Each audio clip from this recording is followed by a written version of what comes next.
I think that I think though that one of the things I said at the beginning that the play sort of never goes out of style, and we're lucky, of course, because no longer do we have the problems of a military-industrial complex that depends on man's infinite capacity for making war, and no longer do we live in a society where a nation might make war to fulfill the ambitions of a few industrialists bent on making bigger weapons and aggrandizing their fortunes, and no longer do we face the problem of poverty and have to debate whether or not, and in Shaw's case, whether or not poverty is in fact the root of all evil. If the greatest crime against humanity, in his opinion, and in Undershaft's opinion, is poverty. But since we live in a completely egalitarian utopia, these problems are not ours. I did opine the other day on our first day of rehearsal that Major Barber was a play about politics, as much a play about power as it was about politics and poverty. And then in the course of the table work, my dear friend Ted Van Griethuysen said, "I'm power, power, power. Everyone who comes to DC wants to do a play about power. They all think their play is about power, and I'm sick of it."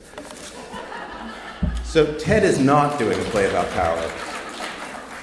And of course, he's quite right on one level that it's also a great family story as this family tries to reconcile itself. I also think, in fairness, Ted feels that way because he usually plays a king or a cardinal or somebody very powerful. So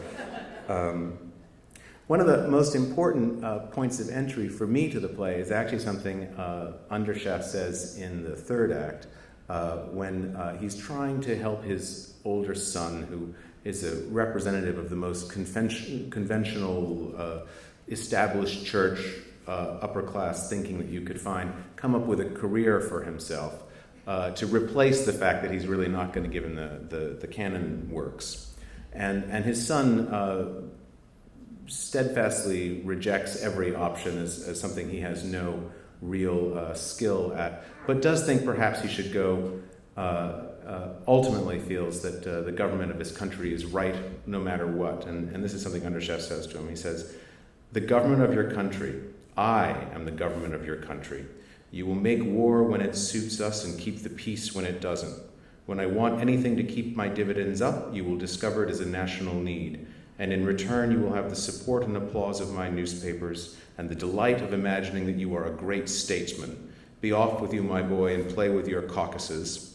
I am going back to my counting house to pay the piper and call the tune." So, again, I think a sense of what makes this play stay permanently timely.